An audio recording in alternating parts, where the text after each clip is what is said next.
Hey, Manchester and Hooksett and Auburn. This is the progress report for this Wednesday, September 21st. Folks, that's the last day of summer. Fall starts tomorrow, according to the calendar. Quite an incredible summer, right? Not much rain, too little rain. We had a little rain, but you know, the summer is ending tomorrow, I think sometime around a little after 10 a.m., and it's fall. And it's the time when we're getting ready for the big final in our election season. With elections up and down the board across New Hampshire, every office is up for election this time, from president all the way down to lowly state reps. That would be me. With the only exception being we have only one of our U.S. senators up. That's Senator Kelly Ayotte. And that's because of the U.S. Constitution. If it was the New Hampshire Constitution, we'd have both Senate seats up too, but we don't. We have every elected seat in the state is up in this time for the election on November 8th. And it's been wild. It's been I know maybe people don't think it's been wonderful, but it's sure been interesting. And I couldn't be more pleased than to welcome back to this edition of the Progress Report one of our hardest working candidates and hardest working state senators, Donna Soucy of Manchester. Oh, Bob. Hey, Thanks Donna. for having me. Well, it's always a pleasure.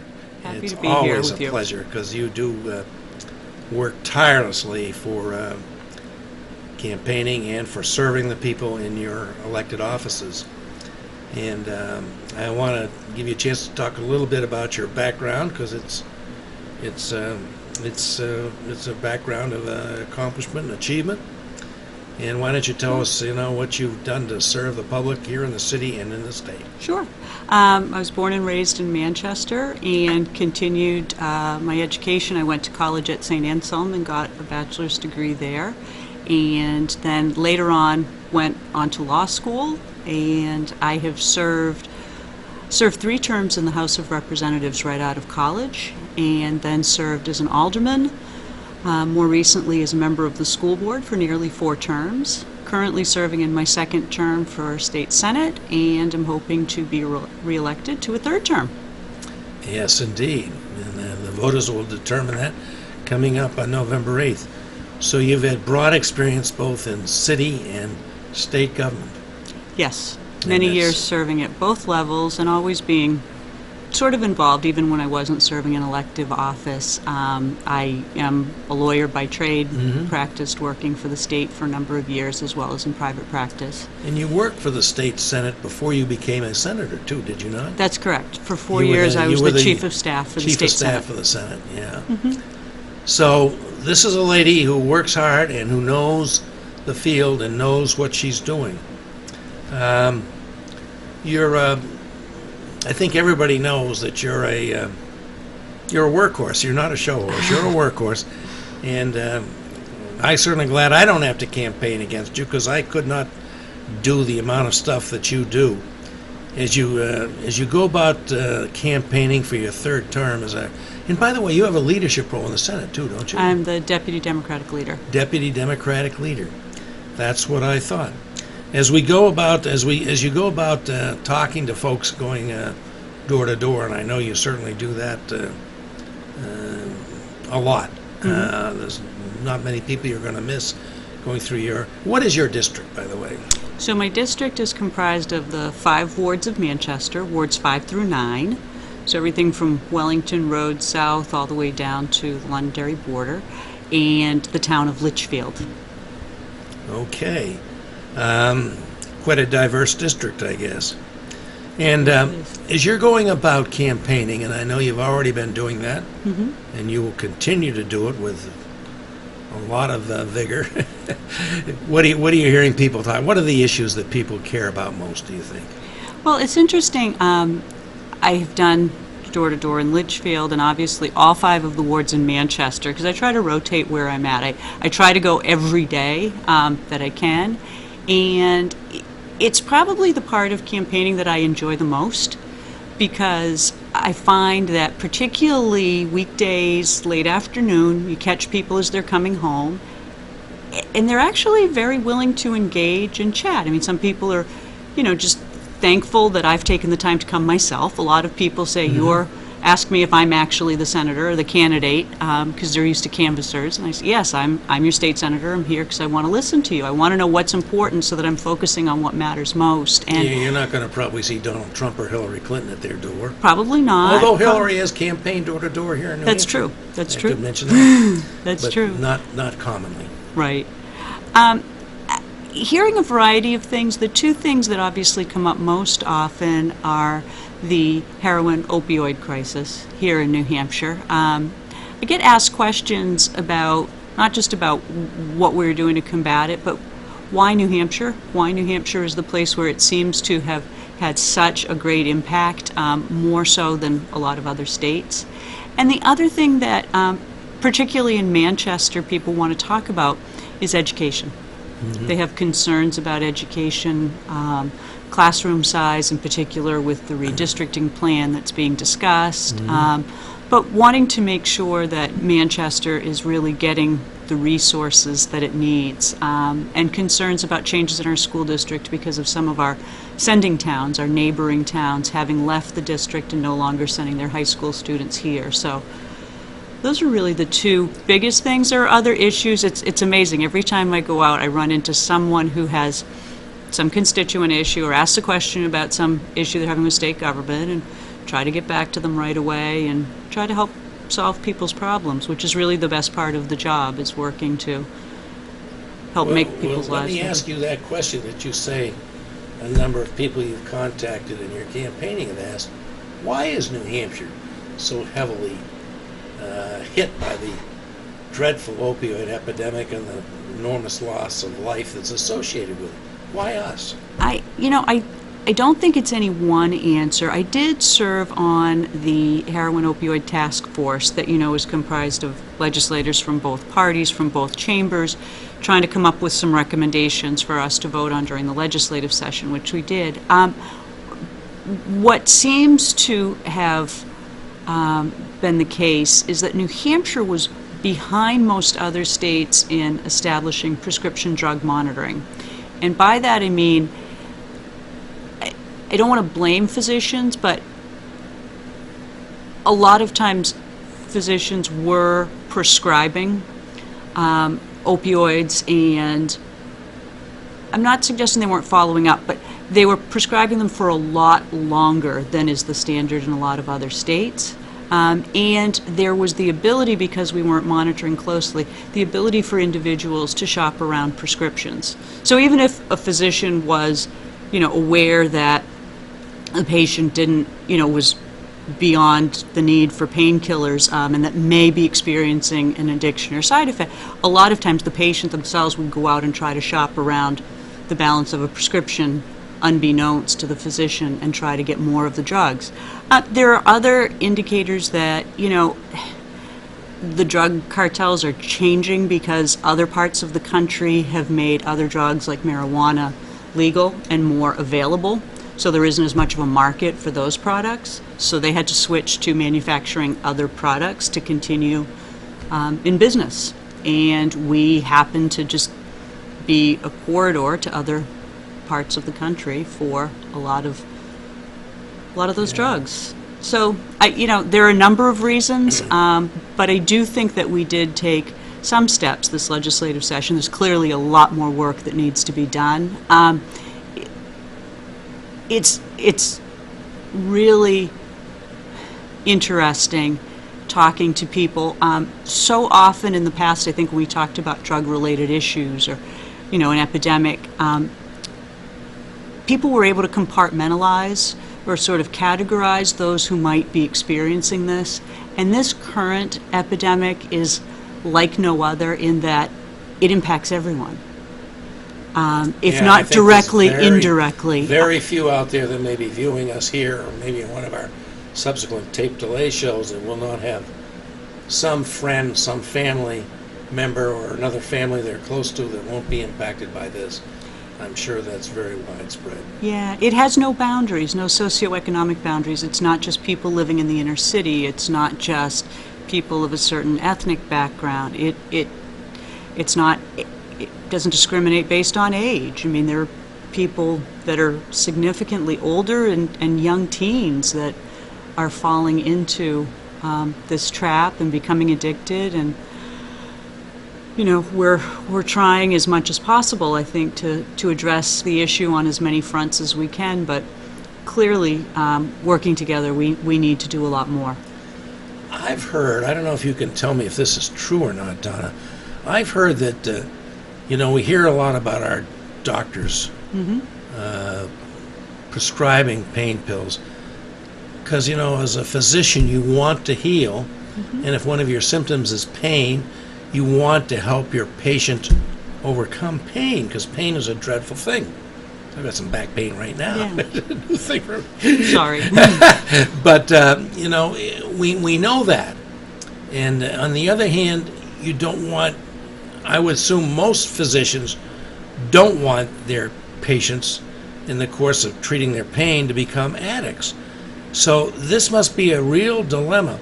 And I understand that, for quite a while, our own doctors did not understand that some of these opioid medications, Percocet or whatever, were actually addictive. Is that your understanding?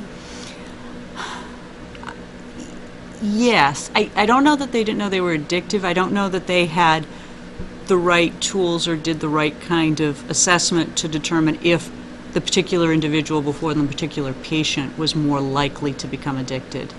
I've heard of instances, or we certainly did on the task force, where somebody was having a routine procedure, really, wisdom teeth was one often mentioned, where you'd receive a fairly large prescription for wisdom teeth removal, and the pills would sit there, they'd be used a bit, or another family member would pick them up for something else, and that kind of thing would happen as well. As I said, I don't blame doctors for creating this problem. I think they're one part of it, but we certainly, with their help, I think have made steps to address it by implementing prescription drug monitoring, by requiring that they change their rules so that they have more education. Because the issue of pain management, there are people that have a procedure like having their wisdom teeth removed or have some type of surgery where, yes, they need some type of acute pain management, but for a very finite period of time and then taper off. There are some people that have to, because of a chronic condition, live on opioids, essentially, for years at a time. And they're not really addicted, but they're unable to function without something. So either finding an alternative or finding the right type of opioid and the right dosage that allows that person to live with, either a limited amount of pain or get beyond the pain so that they can actually function, is a challenge. And, the doctor's primary duty is to provide care and to help people. So that is the challenge. That's for sure. You said something very interesting, Donna, I wanted to take you back to, and that was the relationship between marijuana, the use of marijuana, and moving to opioid addiction. And I thought I heard you say that there is some evidence suggesting that if we have people who are using marijuana for, recreational enjoyment, that maybe they don't move on to opioids? What's your position on marijuana? I wasn't suggesting that. I was suggesting that the drug cartels outside of this country that were importing product were importing, in some cases, marijuana. And since there's no longer the same need for that product to come in because some parts of the country have legalized marijuana, then Colorado and Washington in particular. Correct, in the western states. Yep. And having it more freely available, they needed to fill that void, that sales, and some have said that that's why the production has increased of heroin and other products. And I mean, that's a theory that I've heard. I don't have significant amount of hard evidence. We were presented with some during the task force, but Now, that's a very interesting debate, whether marijuana is a gateway drug or maybe an answer to dependence on more addictive drugs. I mean, that's a Well, in this state, debate that we'll have going forward, we've had and will continue to have. sure, and in this state, we do have medical marijuana, so Yeah. that is an alternative to Yeah. people, provided that the physician recommends that it works for them. It's an alternative to the So- opioids that are more addictive. I don't want to spend all our time talking about this, but it is such a huge issue that I would like to, one of the things that, ask you one more thing, and that is this. And by the way, folks, please join us at 413-0223 if you are wanting to talk with Senator Donna Soucy, seeking her third term as our senator from most of Manchester, that is everything south of Wellington Road, Wellington Road, and except for the west side, inner city. and Litchfield. If you want to talk to her, please call in and ask your questions, because I can assure you she will give you an informed answer. But the other thing that I've been doing shows here for a long time, and in the last few years, the opioid crisis has been a topic a lot, because it is deserving of it. I mean, we have an incredible number of people dying from this. We do. We have a number, a huge part of our crime scene is related to this, because people need the money to get the opioids, whatever the form they get, fentanyl, heroin, and they want it. And I keep asking people, when is this wave going to crest? When is the fact that this is, for the intense pleasure, and it must be really intense pleasure of getting high on this stuff, going to be overcome by the knowledge that you may be risking your life, going to begin to make this wave recede.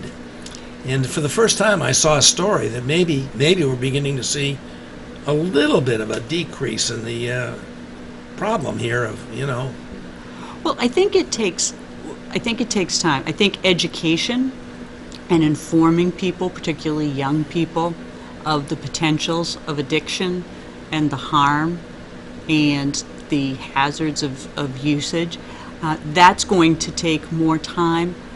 One of the things that I do think has been, I shouldn't say missing in the discussion, because there is some talk of it, but I think we need to focus a lot more on it.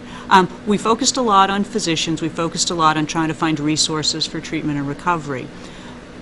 But one thing that was mentioned repeatedly during the task force, and then subsequent to that when we discussed legislation, is there's really a key moment when somebody has become addicted, when they come out of an overdose and they're asking for help. That moment, if you can seize upon that moment with the individual and steer them in the right direction, provide them with what they need, whether it's a recovery coach or whatever it is that's identified, the very people that are usually there when a person is revived, resuscitated from an overdose, are firefighters and EMTs.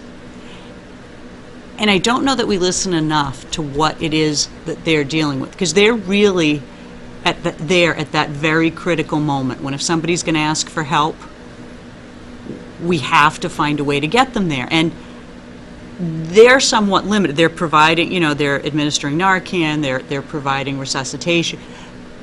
They're bringing someone to a hospital if they'll let them. A lot of times people say no and refuse. But that instance is where I think we need to focus, and I think we need to listen more clearly as to how we can better supplement the work that our firefighters and EMTs at that critical moment are doing, whether it's with more alcohol and drug counselors, whether it's making recovery coaches more available at emergency responses. I'm not sure exactly how we go about it, but better coordination of service at that critical time, I think, is key.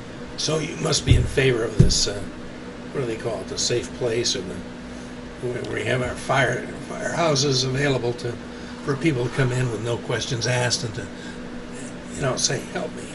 Well, it's, I think the verdict is still out. I think it has potential, but I think we need to find out a lot more about what that entails. I mean, the firefighters and EMTs have a very specific protocol that they follow and that they do. I don't know if a firehouse is the right. I know a police station isn't, because frequently we're told that anyone, because of the stigmas of drug use, who is contemplating looking for help or seeking out help, frequently will, even if they thought they could would avoid a police station because Yeah, well, right. You're breaking the law somewhere in this process, usually. This is not a drug you're supposed to be taking without, proper right, but we prescription. have taken some steps, like the Good Samaritan legislation and others, Yeah. where we're trying to make sure that, we punish those that are dealing and pushing drugs on people, but we recognize that people who are just in the midst of use and overdose are victims as well. So, we don't have all of the answers yet. I do think, since we're on the progress report, our report is that we are making progress. Good. But it's still not enough, and there's still much more that all of us need to come together and work on. Have we done what needs to be done, or is there still more to be done in terms of, we say, you say a person realizes that maybe their life has been saved by the administration of Narcan, which reverses the chance of immediate death but does not in any way address the addiction. Have we done what we need to provide proper responses, for treatment and recovery for those people in addiction, or you think we've got more to do? I think we have more to do, and I think we have more to do in terms of resources. I think we have more to do in terms of ensuring better communication and coordination of all of those services. One thing is, there are a number of different treatment options. There are different levels of care, and making sure that everyone is cooperating and responding. There was a plan rolled out by Alderman Pat Long that has the fire chief here in Manchester as the coordinator for a response with, emergency responses, healthcare responses, and I think that kind of convening of all of those resources and managing them through a central point is really going to be critical, and I think that will have a great impact over time. So you think we're going to win this battle? I hope we are, yes. Certainly going to try to do everything we can to ensure that people are not becoming addicted to these substances, and certainly not losing their lives, their very young lives in many cases. It's a tragedy, every one of them. The worst thing I can remember is, we have a number of bank robberies, and I remember one, maybe it was a year ago. A woman robbed some bank in town, and I don't remember what bank, but I know it was a bank in town, and within hours afterwards she was dead, because she was getting, I mean, that just grabs you and think, this is the worst thing that could happen. Well, let's go to another issue.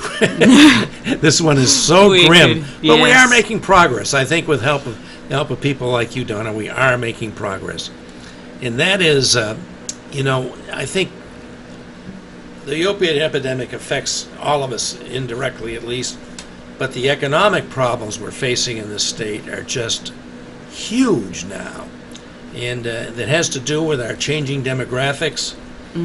The silver tsunami, that would be neat.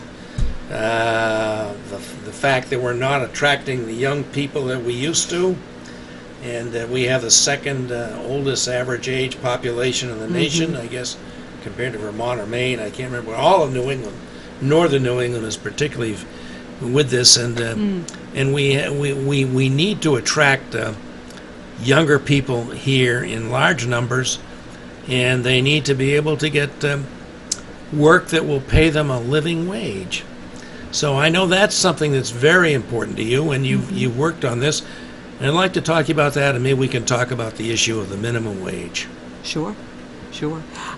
In terms of attracting young people, that is key to, I think, our continued economic growth. I think it's one of the issues that most businesses, larger businesses, talk about most, is attracting not just yet, but new people to jobs. Yeah. Although we have a very low unemployment rate, we have a lot of unfilled positions right here in Manchester, and it's I think because employers around the state are saying we're having trouble filling the positions that we would like to fill. yes, and in many cases they're having to hire people that don't have the exact skill set that they might need, so they're investing a lot of money in training.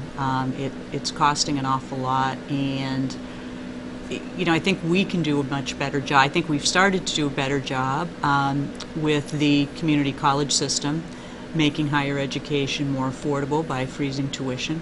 I know there's a dispute about that out in the political world right now, but the fact is that we did freeze tuition Well, at the university I do think system. there's a connection between this problem and the fact that New Hampshire students graduating from our college and universities, With some of the highest debt in the and country. maybe the highest or very close to the highest student debt when they come out of school of anybody. There is a relationship, is there not? There certainly is. There certainly is. And I don't know if you were present at that point, but I know we both attended a presentation At Easter recently Seals. about strengthening families and workplace issues. And one of the issues that came up, there was a young woman there who was a child care worker who decided to go to community college, Manchester Community College, and then went on beyond that, got a 4-year degree. She has a job that she loves. She's well prepared for the job that she has. And that job is, taking care taking of very care young of children. Very young children. But she is hardly being paid enough to afford rent, food, her car, and her student debt. She's not able. She's making payments, but she's essentially paying some interest. She has for several Right. years now been paying off interest without getting to Interest any of only, the which, principal. doesn't help you because you'd never get rid of the debt. Right. You're only paying the interest. Right, and she's strapped with debt, and she's doing an important job, and a job that, enables other people, if they know they have quality childcare, to be able to go out into the workforce themselves. She's providing a service to many other people in doing what she's doing, but she's questioning whether she can continue to do it long term or whether she needs to look towards something else to be able to make ends meet. And that's really a big issue, I think, for a lot of young families in this city and in the state. So it seems to me, and I'm sure it seems to you, that the answer to this is for New Hampshire, first of all, to reinstitute the minimum wage. We have none since the O'Brien era in the State House when they eliminated all the minimum wage. But this is something I learned, and maybe you knew, because I think you know a lot of stuff, but I learned if we only increase the minimum wage, because New Hampshire does not have a minimum wage, we default for the federal minimum wage, Correct. $7.25 an hour, which is not enough to make it here or anywhere else, folks. On $7.25 an hour, you can't support yourself, much less if you've got a kid. And we have a lot of kids that have single-family parents. I mean, one parent, usually women. But I did not realize that if you just raise this minimum wage by $1 or $2, you're not going to accomplish much because of the what they call it, the benefits cliff. Yeah, so what the benefits cliff is, and I don't know if it's $1 or $2, but there is a certain point at which, so right now somebody who's earning minimum wage, working full-time, because they earn such a low wage, they qualify for public assistance on many Which fronts. is like food stamps or Child care. TANF, which is temporary assistance for families in need. And their children can be on free and reduced lunch. There are several different programs that they would qualify because the income is so low. The question is trying to balance increasing the wage so that the individual doesn't need the assistance, but not increasing it. But increasing it only incrementally means they don't qualify for the assistance, but they actually still need assistance. And that's what the benefit cliff That's is what the finding benefit that is. Very that well said. point where you're actually helping someone by providing them with more income, but it's enough that they can actually live their lives. What we did find out is that there are an amazing number of working families where both parents are working, one-child families that have enormous child care costs here in the city of Manchester. As much as 19% of their income can be devoted to child care costs, and that's probably second only to rent, right? yes, Or, it is second housing. only to rent. I mean, think about Actually, that, folks. 16%, it was 16% of child Yeah. care. So this was based on, this is data based on Manchester families, two parents working one child, annual salary of $62,684. Average rent is about 20% of that, $12,600. Average child care costs, $9,826. That's 16% of their income. Now that's rent, child care. Then you have to add food, transportation, taxes, health care. This doesn't include any money for student loans. Student loans would be over and above that if you Not were to trying to mention pay those anything off. else, like maybe a vacation or something, or lots of things that Or all of any us would extras. like. Or any extras extras. whatsoever. So there are a lot of challenges. As I said, unemployment rate is down. That's a good thing. But there are still people that are working really hard, doing everything they can to be self-sufficient, and yet still having a tough time making ends meet right here in Manchester. So this is the thing, folks, that you have to think about when you hear Senator Soucy talking about this, and of course I'm in total agreement with her. There's the myth out there that there's a lot of people who just don't want to work. They just want to sit home and sit on the sofa and collect benefits. This shows that they're economically disadvantaged if they try to work. And I happen to believe most people want to work. I believe most people get some dignity out of that, and they don't want to just be on the dole. I mean, that's a myth. Some people believe it, but I don't think there's much data to support that. People want the dignity of work. It's what gives our life meaning. I mean, I think most people would say the things that are most important in life are work and love. And you can put that in either order you want. But those are the two important things in life. But here, if you choose to work, you're going to disadvantage not only yourself, but your dependent child. And we have to have an economy and a wage that will permit people to have the dignity of work without having to give up the benefits that make it possible for their child to have, maybe food at school through reduced lunch, as Donna was saying, or food stamps. These things are an essential safety net so that we do not have people, going to be refugees in other countries. We have a lot of talk about refugees now. We don't want people to leave this country to be refugees or, die in the streets, for God's sakes. And this is why we have to get this right. And I just don't understand why so many people, I think most of them are on the other side of the aisle from Donna and I just don't understand why they don't get this. Go ahead. I think what you were saying about benefits is true, that most of the benefit systems that we have are supposed to temporarily benefit someone. They're there to help fill in a gap. If somebody loses a job. Temporary assistance for families. In need. Exactly. Because I believe, as you do, that most people, the vast majority of people, want to be self-sufficient, want to take care of themselves, and enjoy work of some form, whatever it is, and want the dignity of being self-supporting and self-sustaining. But it's clear that there are a number of things that we could do that are family-friendly and that would actually help strengthen families. And that's some of the things that I'm hoping to work on in the next legislative session. As you mentioned the minimum wage earlier, every year that I've served in the Senate, I've introduced minimum wage legislation. The first year was simply to reinstate the minimum wage. Beyond that, it was to increase the minimum wage. We absolutely, without a doubt, can't be the rock bottom state in the Northeast for the minimum wage. It disproportionately affects women, people that work 40-plus hours a week.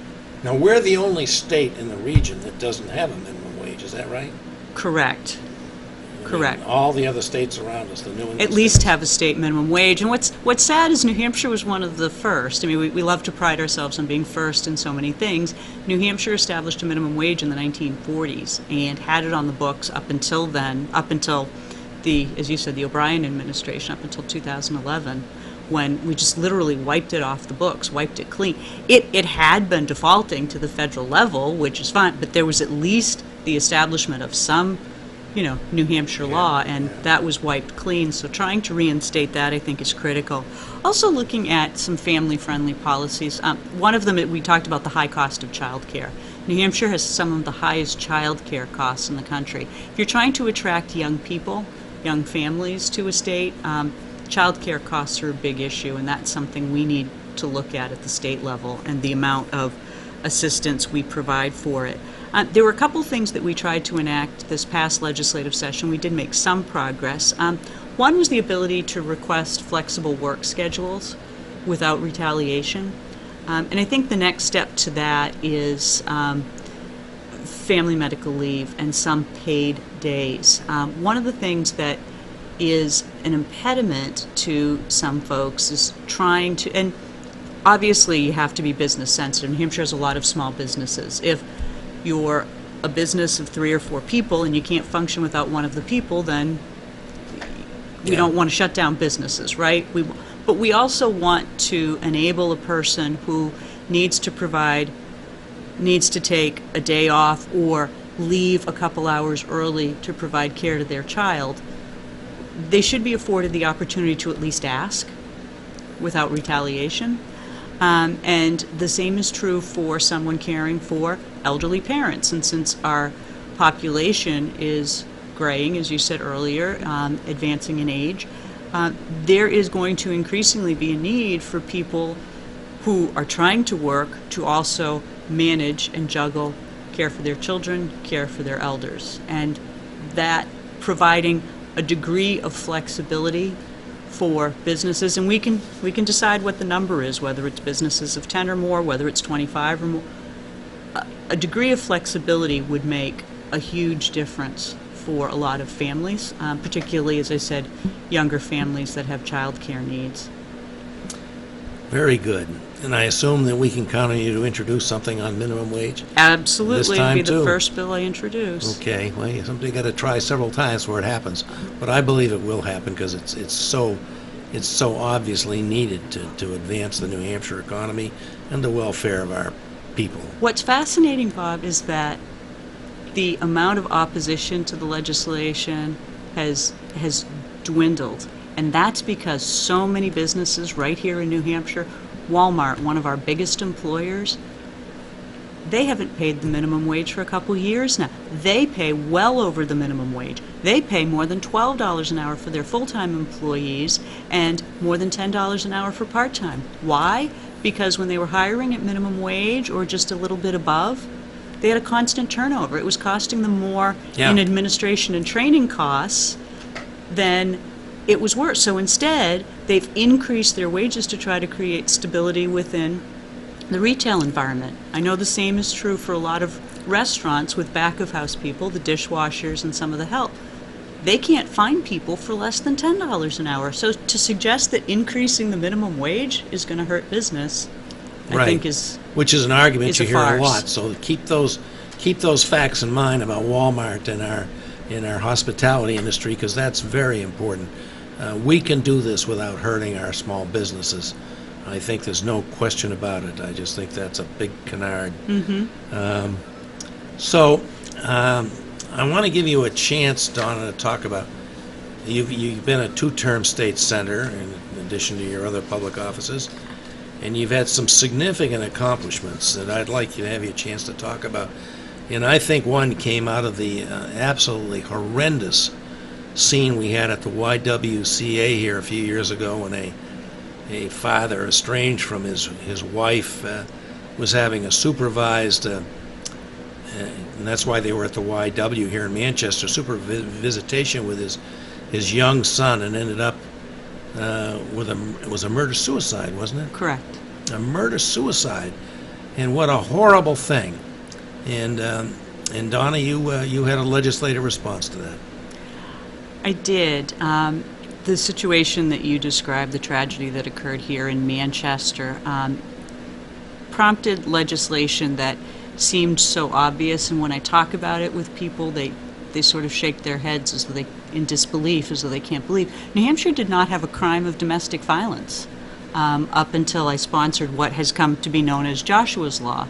And Which is not to say we didn't have domestic violence. We certainly that did. that is correct. But what would happen is that someone who committed an act of domestic violence, it would be characterized in general terms as an assault or strangulation or whatever the crime might be. What this law did that I had sponsored, now called Joshua's Law, is to create the crime of domestic violence. So in addition to proving that a person was the perpetrator of the crime, of the act, in addition to proving those elements, the prosecutor also has to prove that this person had some type of relationship with their victim, whether it be through marriage or dating or their child. And that proof of that relationship makes it a crime of domestic violence. That does a few things. One, it helps to better provide services for the victims of those crimes, because we're now finally able to track how many. In the first year, there were more than 5,400 charges of domestic violence here in the state of New Hampshire. So yes, domestic violence is occurring. But we're also able, I think, to provide better, more informed decisions regarding the perpetrators, so that if they reoffend, we're better able to set bail, and we have a better understanding of their history, that it's not just a random assault that they've committed because of drunkenness or, in a bar room or something of that nature, but there was actually a specific relationship and the likelihood that they might perpetrate again. So I think it works better on both sides. The statistics, I think, are very important to direct our resources, both at the police level, at the judicial level as well, and really, I think, over time will help to make us a better state, a safer state, because we can make more informed decisions about how to deal with these terrible situations. Before we get to the end here, Dawn, I want to get off these serious subjects a little bit and maybe talk about the political scene, because yes, among other things, you have some expertise in that area too.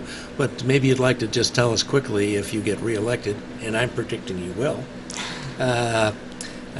what other initiatives you have coming up in your next term that are important to you, other than the minimum wage, which you've talked about. What other things? Minimum wage, certainly. Things that support a more family-friendly economy, looking at child care, subsidies, certainly family medical leave is another one, revisiting those issues. I've also done a lot of issues around workers' compensation and want to continue looking at that. Not major overhauls. There was a major overhaul proposed last time, but actually we're seeing rates go down. I want to continue looking at that issue because that's one that's important to me. I also want to continue, and we'll see, there were arguments presented before the Supreme Court today regarding the Lizzie Marriott, Seth Azalea case. I saw that. As not only Joshua's Law, but many other initiatives that I've worked on, including human trafficking and others, have really been focused on victims' rights. Yeah. And continuing to work on those with our colleague, mutual colleague, Rennie Cushing, state representative from Hampton, who's been a champion for those issues as well. We've worked together on a number of those things and hope to continue to do so. Rennie is an amazing guy, and he's into so many things. I don't know if you saw his latest thing. He wants to rename Yawkey Way David Ortiz Way down at Ron Fenway Park. How about that? I tell you, the guy's amazing. I kind of like that idea, frankly. Yawkey was not, hey, we're all watching the Red Sox with great excitement. That's probably why we're not getting calls. Everybody's watching the damn Red Sox play the Orioles. But, the Red Sox were the last team in Major League Baseball to hire a player of color. Pumpsy Green, not the best choice, but, he was the first. And it took a long time, and I think it held folks down. Anyway, I get off on that stuff.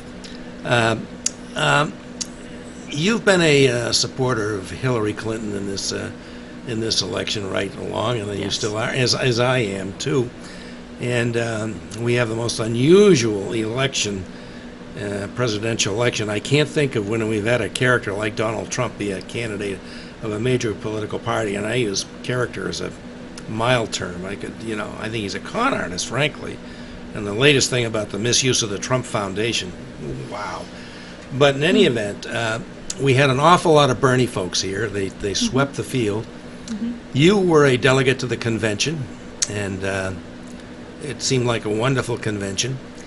What's your feeling? Are we gonna see the Bernie people come around and support the Democratic ticket, do you think? I certainly see a lot of them coming around and supporting the Democratic ticket already. I'd say the vast majority. And I think, Senator Sanders set the tone himself. There are a handful of people that are never going to come around that,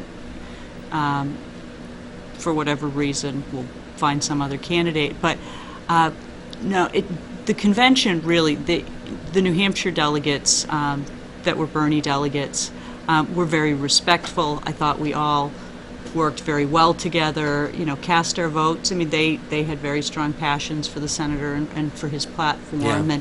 And, the fact that Bernie Sanders and his delegates were able to so influence the platform, I think was key for a lot of people coming around. I do think that Senator Sanders, particularly with regard to students and high costs of tuition and debt, helped to craft a better platform. On other issues like trade, like TPP, I think a lot of people have real concerns. I know it was an important issue for the president, but I still think that's an important issue for a lot of young people and a lot of folks that were concerned. And that made it into the platform. So I think the platform discussions helped to bring a lot of Bernie Sanders folks to the table.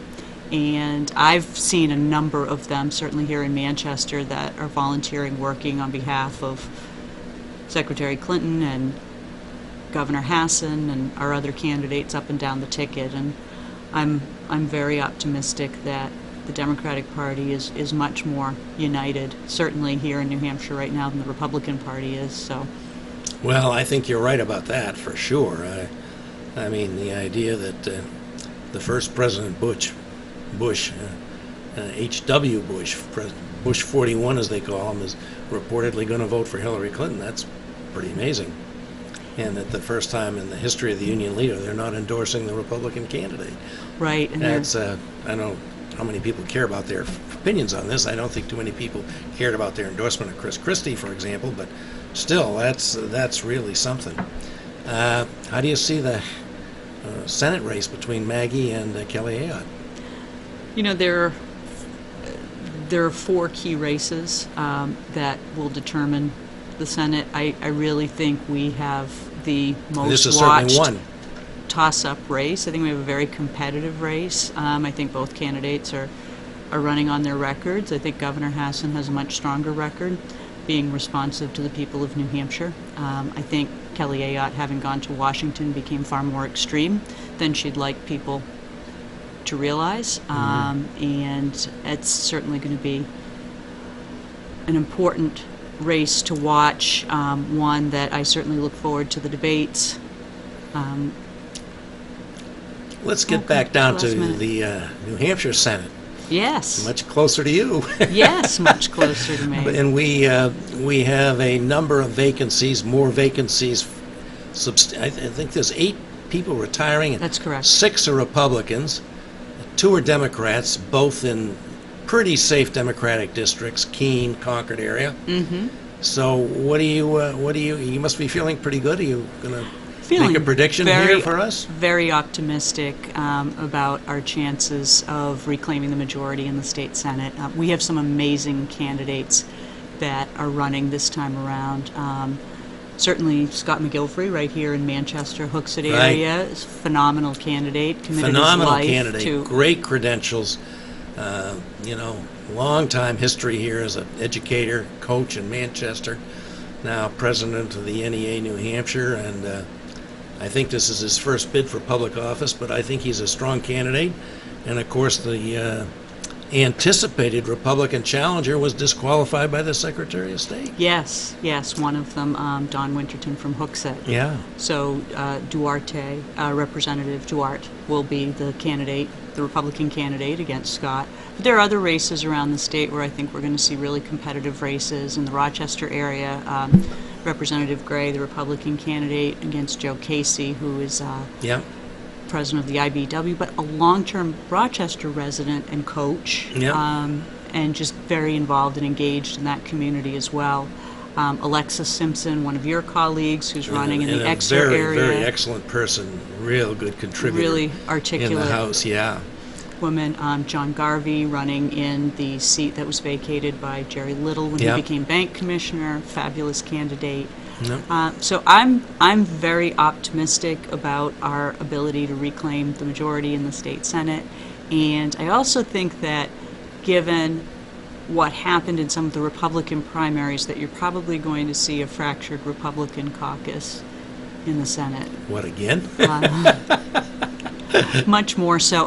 It's been interesting to watch. I certainly supported Medicaid expansion and will continue to do so. That will Yeah. certainly be a priority in this next legislative session. But the Republicans that supported Medicaid expansion this last time either chose not to run or are being targeted by Americans for Prosperity, That's who true. are primarily a Republican organization that's funded by the Koch brothers, and they're attacking them on that. So the ability to the be a Speaker of problem. the New Hampshire House, Sean Jasper, as you know, said he would support Medicaid expansion if we did Yes, he did. something he wanted us to do, which we were happy to do. Then he kept his word. And when tie vote came up, and he only votes when there's a tie vote, he cast the vote without any hesitation to support the Medicaid expansion and send it over to you guys in the Senate, and it got done. And he was heavily, heavily attacked by the O'Brien wing, the Koch brothers wing of the party, in a big district down in Hudson and one of the adjoining towns, and came in as 11-member district. She came in 8th, which is, pretty amazing because he is the Speaker of the House, after all. That's a very important position. But he survived. It's okay if you're 8th as long as you're on the ballot. He's going to be on the ballot. And being challenged again by two O'Brien-type, very right-wing Republicans, Lori Sanborn and Carol McGuire. I don't know whether there's any such thing happening in your Senate side, but we certainly have some dramatics coming up on the House side when we get to Organization Day, if the Republicans retain the majority, which I think maybe won't happen in the House either. Who knows? quite We'll find possible. out. We'll find out very soon. 48 days. 48 days. My goodness, it's just amazing. It's just amazing. But on the other hand, it's been going on a long time. I look over, at the United Kingdom where my son lives in London, and they picked the new leader of their Conservative Party in one day. And here we've been going on for years, really years. What makes the New Hampshire elections so interesting, though, particularly in recent years? I mean, there was a time when I first ran for the House back in the early 90s when New Hampshire was just a bright red state, and we have completely changed that. And I think not just because Democrats are in control, because I think people are just even more engaged and really sort of parsing out their candidates and voting for candidates that better reflect their values. We've become a much more purple state, blue state, swing state in these important elections. I was reading recently where your vote for president in New Hampshire is worth a lot more than in most other states, because about our that. electoral votes will probably make the difference. So, In fact, Donna, I had a piece in the New York Times I posted on Facebook. I don't know if anybody saw it. Trading votes. Sounds like it's illegal, but the idea was that, say you're a New Hampshire Bernie supporter and you don't want to vote for Hillary Clinton. Well, you go ahead, you make a deal with somebody in Massachusetts and let them vote for Jill Stein or, Johnson or Weld or whatever. You let them vote, because in Massachusetts that doesn't matter. Hillary's going to win Massachusetts. There's no question about that in anybody's mind. Here, there's a little bit of question. And here, you go ahead and vote for Hillary so that you don't support Trump. And we have to remember, and you do, in 2000, what I happened do. when 7,000 votes went to Ralph Nader. And if those 7,000 votes had gone for Al Gore, there wouldn't have been any Florida, Chad issues or anything like that. There wouldn't have been any Supreme Court deciding this on a 5-4 vote. The election would have gone to Al Gore, who did win at least 500,000 more votes than George W. Bush. What would that have meant? No Iraq War. We would not have had the Iraq War. Probably a lot of other things it would have meant, too. Certainly. Voting is so important. And I just, we can all agree on this, Donna, can't we? Absolutely. Please vote. Please vote. And the younger you are, the more we want you to vote, There's a reason that they say Social Security is a third rail of politics. That's because senior citizens like me vote to protect it. That's right. And there's a reason I think that the student debt is such a horrible problem, is that the students are not voting in sufficient numbers. Anyway, lovely to chat with you. Always Best a of luck. pleasure. Best of luck in your campaign. I predict a Susie win, but she won't rest on that. She'll campaign hard. And I'll be back with Mike Farley next week for another edition of the Progress Report. Not sure we're going to have on at a time, but I hope it'll be interesting. I hope you've enjoyed the show, and I want to thank Donna for coming in and sharing her time with us. And Thank you, Bob. good luck on the Always a hustings. pleasure. Okay.